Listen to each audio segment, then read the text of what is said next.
तो चलिए स्टूडेंट्स, हम लोग पढ़ते हैं क्लास 10th का लेसन फर्स्ट जय प्रक्रम। जय प्रक्रम क्या चीज होता है जानते हैं। ये वह प्रक्रम होते हैं, वह प्रक्रम या प्रक्रिया, वह प्रक्रम या प्रक्रियाएं जो सम्मिलित रूप से अनुरक्षण का कार्य करते हैं, उसे ही क्या कहते हैं, जैव प्रक्रम।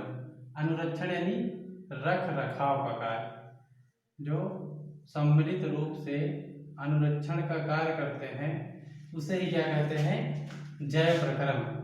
जैव प्रक्रम कितने प्रकार से होते हैं? तो इसमें पहला है पोषण,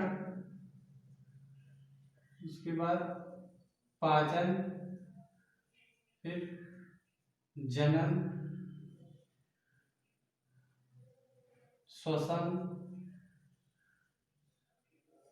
उत्सर्जन आदि। इसमें और भी हैं, लेकिन इसमें का ये मुख्य है। पहला पोषण है, पाचन है, जनन, श्वसन और उत्सर्जन। तो हम देखते हैं पोषण। पोषण क्या चीज होता है? पोषण पोषक पदार्थों को ग्रहण करने की प्रक्रिया क्या होती है? पोषण में पोषक पदार्थों को ग्रहण करने की प्रक्रिया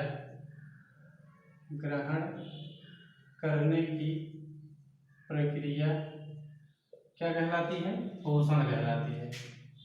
पोषक पदार्थों को ग्रहण करने की प्रक्रिया पोषण कहलाती है। पोषण दो तरीके से होता है।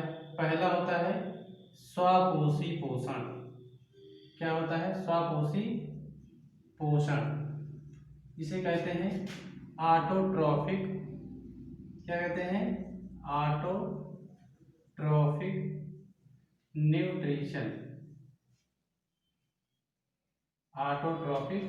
न्यूट्रिशन। दूसरा है परपोषी पोषण। क्या है? परपोषी पोषण यानी हेटेरोट्रॉफिक न्यूट्रिशन।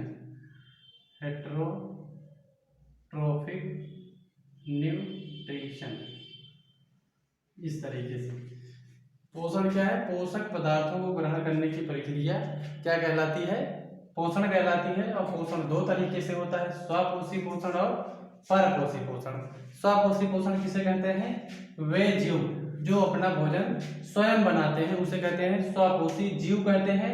और स्वपोषी जीवों के द्वारा पोषण प्राप्त करने की प्रक्रिया स्वपोषी पोषण कहलाती है। उसी तरीके से वे जीव जो अपना भोजन स्वयं नहीं बना पाते हैं, उसे क्या कहते हैं? परपोषी जीव कहते हैं। परपोषी जीवों द्वारा पोषक पदार्थों को ग्रहण करने की प्रक्रिया परपोषी पोषण कहलाती है। तो इसको हम नेक्स्ट टॉपिक में डिटेल से पढ़ेंगे। अगला है हमारा पाचन। पाचन क्या चीज होता है? पाचन मीन्स डाइजेशन। इसमें क्या होता है, जो भी हमारे फूड मटेरियल होते हैं वो जटिल रूप में होते हैं, और उनको हमारा जो पाचन प्रक्रिया है ये क्या करती है? सरल बना देती है। तो उसी के अकॉर्डिंग हम देखते हैं कि पोषक पदार्थ या जटिल भोज्य पदार्थों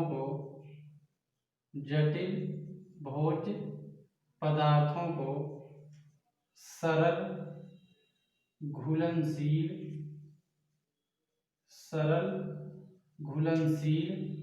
अवशोषण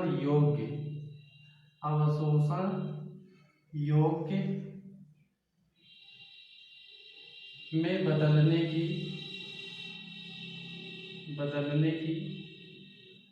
प्रक्रिया क्या कहलाती है? पाचन। अवशोषण योग्य क्यों बोला जा रहा है? क्योंकि ये हमारे क्या है? आंत है।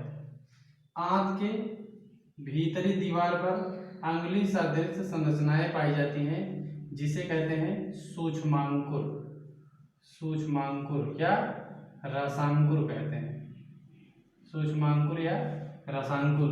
जो पचित भोज्य पदार्थ है, जब वो इन आंत में से एग्जिट होने के लिए जाता है तो ये जो रसांकुर होते हैं उंगली सदृश संरचनाएं, ये इसमें से भोजन के जो पोषक कण हैं, पोषक तत्व हैं, उनको ये अवशोषित करती हैं।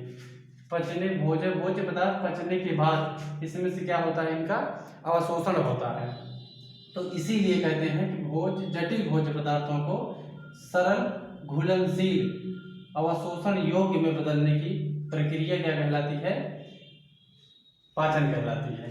जटिल भोज्य पदार्थ किस रूप में होते हैं, तो इसमें आपको जानना है ये कार्बनिक होते हैं, कार्बनिक रूप में, यानी जटिल भोज्य पदार्थ नहीं, जटिल कार्बनिक भी कह सकते हैं। जटिल कार्बनिक भोज्य पदार्थों को सरल घुलनशील अवशोषण योग्य में बदलने की प्रक्रिया ही क्या कहलाती है, डाइजेशन यानी पाचन कहलाती है।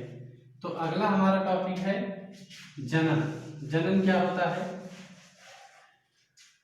जनन यानी रिप्रोडक्शन। क्या है, रिप्रोडक्शन। तो हम देखते हैं जनन एक प्रक्रिया है जिसके द्वारा कोई भी पैतृक जीव अपने समान नई संतान उत्पन्न करता है, यानी अपने समान संतान उत्पन्न करने की प्रक्रिया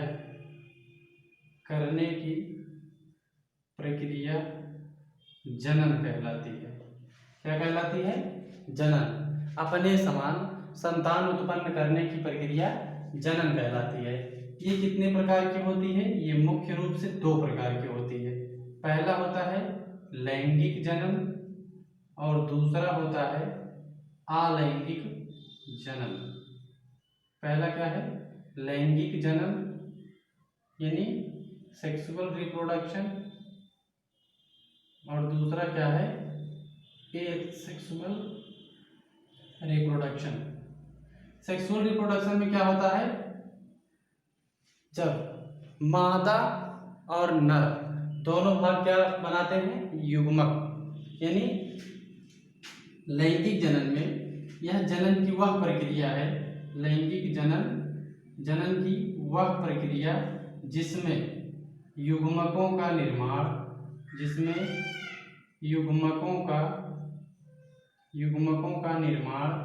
और संलयन होता है, जिसमें युग्मकों का निर्माण और संलयन होता है, उसे क्या कहते हैं, लैंगिक जनन। और जनन की वह प्रक्रिया जिसमें युग्मकों का निर्माण और संलयन नहीं होता है, उसे क्या कहते हैं, अलैंगिक जनन कहते हैं। यह पौधों में जब होता है तो उसे हम एक अलग नाम देते हैं, अलैंगिक जनन को वर्धी जनन कहते हैं। अगर ये पौधों में होता है तो उसे हम क्या कहते हैं, वर्धी जनन। क्यों, क्योंकि वर्धी पौधे में वर्धी भाग होते हैं। कौन कौन से होते हैं, जड़, तना और पत्ती। क्या है, पौधे के वर्धी भाग किसे कहते हैं, जड़, तना और पत्ती। अगर पौधों में इनके द्वारा नए संतान का निर्माण होता है, जड़, तना, पत्ती के द्वारा, तो उसे हम क्या कहते हैं, वर्धी जनन। जड़ के द्वारा अगर नई संतान का निर्माण होगा तो वो क्या है, वर्धी जनन है। या तना के द्वारा तब भी, और पत्ती के द्वारा तब भी जो है ये क्या है, वर्धी जनन ही है। तो इसको हम नेक्स्ट टॉपिक में डिटेल से पढ़ेंगे। यहाँ के लिए इतना ही। अगली हमारी लाइफ प्रोसेस है श्वसन। तो श्वसन अगर बोला जाता है यानी रिस्पिरेशन, कभी भी श्वसन अगर बोला जाता है तो हमारे दिमाग में क्या आता है कि CO2 और O2 का क्या होता है, इसमें एक्सचेंज होता है, यही प्रक्रिया श्वसन है। तो ये बिल्कुल नहीं है। श्वसन यानी कार्बन डाइऑक्साइड और ऑक्सीजन का विनिमय जहाँ पे होता है उसको हम श्वासोच्छ्वास कहते हैं। क्या कहते हैं, श्वासोच्छ्वास यानी ब्रीदिंग कहते हैं, उसे हम क्या कहते हैं, ब्रीदिंग। और ये रिस्पिरेशन क्या होता है, ये इसमें ग्लूकोज का ऑक्सीकरण होता है। क्या होता है, ग्लूकोज का ऑक्सीकरण। ग्लूकोज के ऑक्सीकरण के फलस्वरूप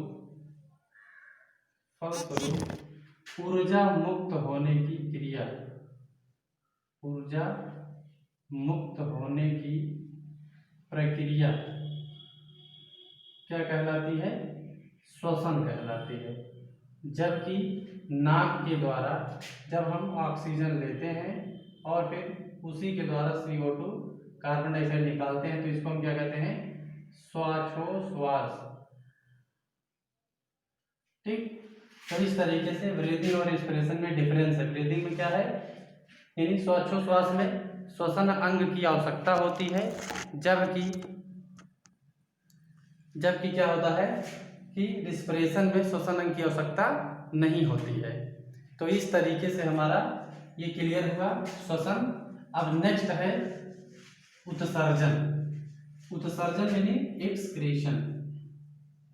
एक्सक्रीशन ये क्या होता है? हमारे शरीर में जितनी भी लाइफ प्रोसेस हैं इनके होने के बाद कुछ हमारे शरीर में उत्सर्जी पदार्थ बनते हैं।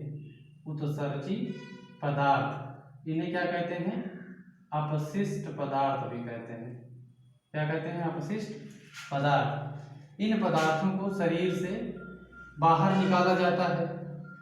शरीर से क्या किया जाता है? बाहर निकाला जाता है। और इसी प्रक्रिया को हम क्या कहते हैं? उत्सर्जन। क्या कहते हैं? उत्सर्जन। यानी शरीर से अपशिष्ट पदार्थों को या उत्सर्जी पदार्थों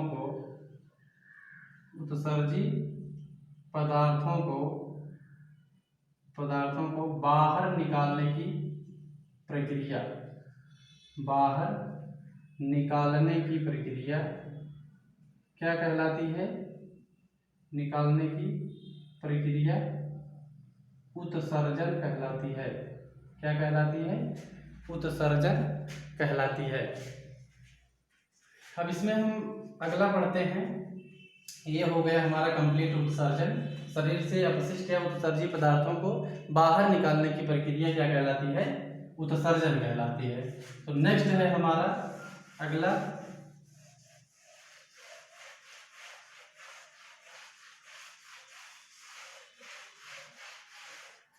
जैव रासायनिक